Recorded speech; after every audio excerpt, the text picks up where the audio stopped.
Hi, welcome back to my channel. And if you're new here, hi, I'm Gerard, Witch of Earth's Curious Goods. And today I'm going to show you how to do a hex using boiling water. So if this sounds interesting to you, keep on watching. And without further ado, let's begin.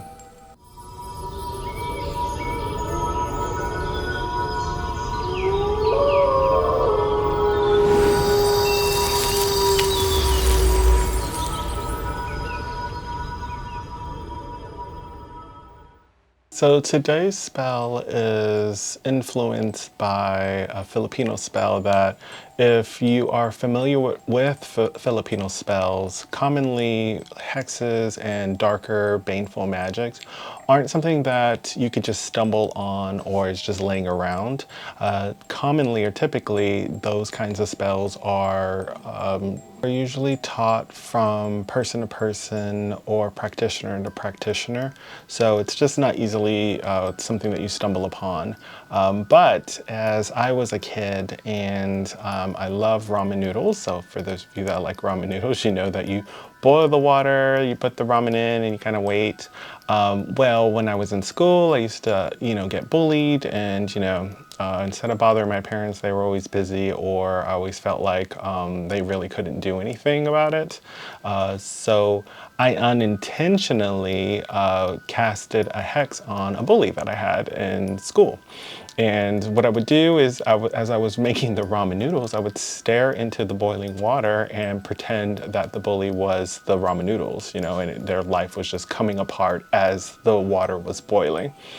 Well, needless to say, that spell, unintentionally casted, did work. Anyhow, so you can imagine with that being done with me not really putting a lot of intention into it, as time progressed, I created this spell with intention.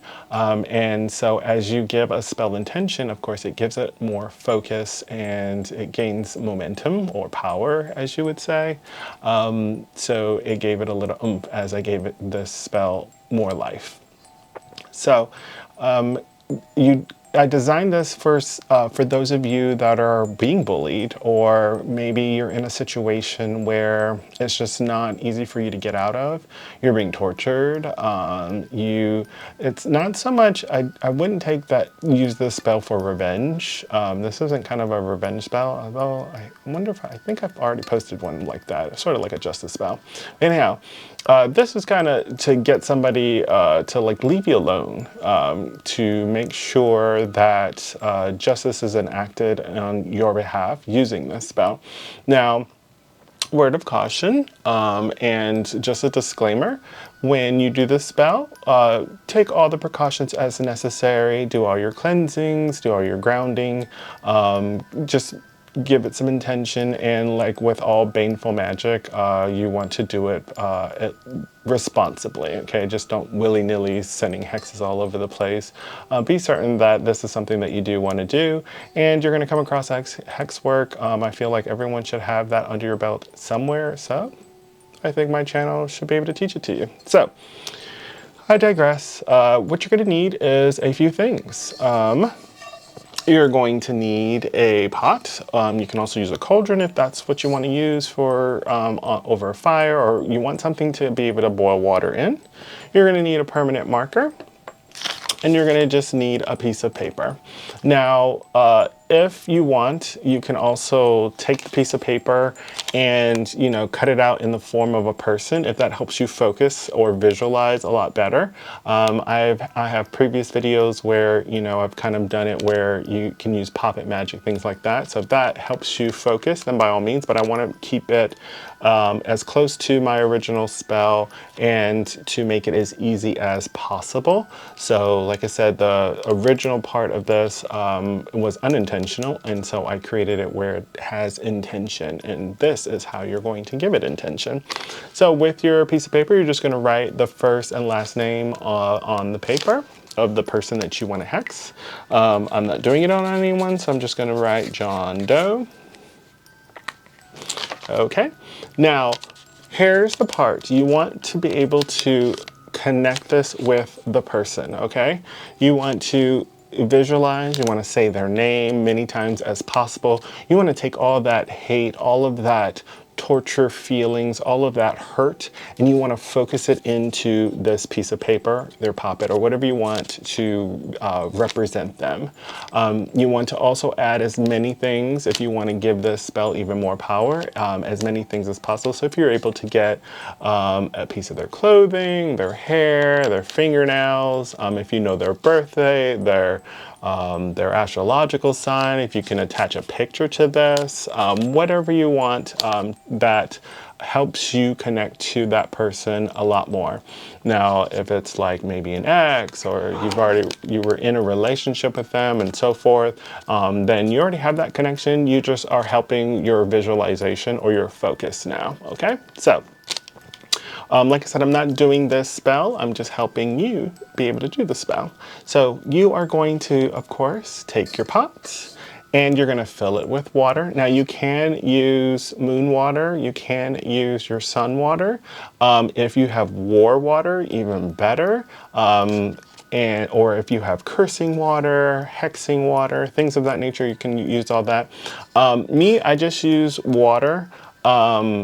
Just because when you start getting into like war water and hex water and so forth, I do find that it's harder to cleanse afterwards because of course you don't want all of this stuff in your space. Now I know a lot of witches are like, oh my gosh, Gerard, you can't do baneful magic within your house, within your space. Let me tell you, I've been doing this over 20 years and I don't care what any of this they say. I've been hexing and doing all kinds of stuff within my space. But there's a smart way to do it, okay? When I'm done, I'm doing all of my cleansings and divination and so forth afterwards. But we'll get to that part. But anyhow, before I get sidetracked, you're gonna put the water in your pot. You're gonna go ahead, you can put it on your stove, over a fire, whatever you do to heat it up. As that water is heating up, you're going to say this spell to get the water ready, okay? Water of silence, deep and clear, awaken now, let change be here. Okay, now all that did was just awaken that water, awaken that war water, that hex water, just your regular water. You're just kind of giving it some energy. You're appealing to the element of water. You're just getting that strength up, right?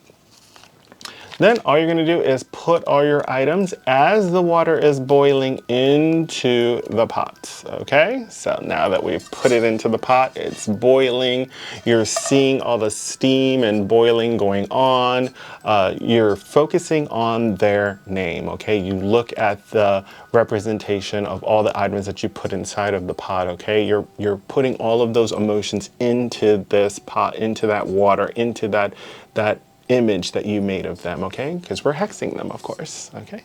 Then you're gonna say this spell. By flames below and mist above, I cast this hex upon you now. Until you balance good from bad, no rest or solace shall you have. All right, now you're just going to let that boil up, okay? You're gonna stay staring at it. Don't start looking off in space and losing your focus, okay? Emotions, hatred, let the tears come out if need be.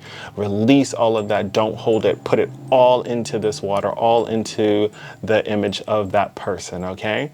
Now, as you can tell with the spell that you just said, until they can right the wrongs that they've done to you, they will have no rest. Only misfortune can happen to their life, okay? Only bad things can happen to them, okay? Until they can balance the scales, make good for all the bad that they've done. Now, they can also do it in other forms. That doesn't necessarily mean that they can come back to you and right the wrongs to you, because sometimes hurt is just so deep you just can't fix it, okay? But maybe the next person, or I don't know, they become a monk or something, or a nun, or they start helping less fortunate or something. They just got to balance the scales. What they've done to you, all the bad that they've done to you, they've got to balance it out somehow.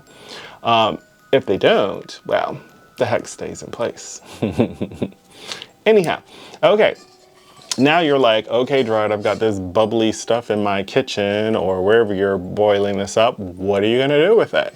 Well, you're going to let it boil down as much as possible, concentrating as long as possible. Then all you're going to do is take a jar and you're going to pour all of that stuff into that jar, seal it up. Okay, and if you can, I would recommend you not keeping it in your space. You would probably put that outside, bury it, or me, I kind of tend to hide it in my garden until I'm ready to discard it in my own witchy way.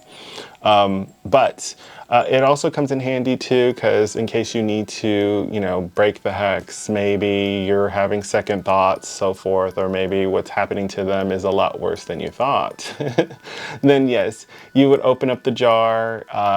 Ugh, disgusting, but be warned that energy is still flowing. Some of that could also backfire onto you should you do something like that. And you do want, there was a time where like I had a friend that actually did try to release the hex, and you know their eye got all like infected, and you know they felt very sick. It was like they were taking on some of that hex to like release it.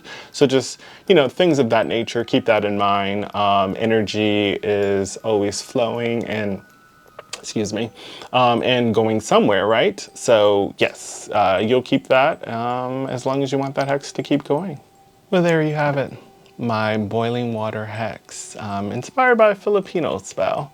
I hope that you're not needing this spell. I hope that life gives you balance and lots of blessings, that a hex isn't really needed, and that energy that you have to put into the hex isn't really needed.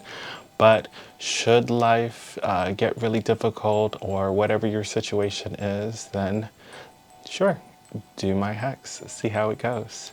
And I want to thank all of you that have reached the end of my video. Thank you so much. You liking, subscribing, doing all of those free things helps my channel out a bunch. And of course, I definitely want to thank my channel members. You guys give me extra support and help my channel keep going. And as always, stay earthy, stay magical. Until the next time, bye for now.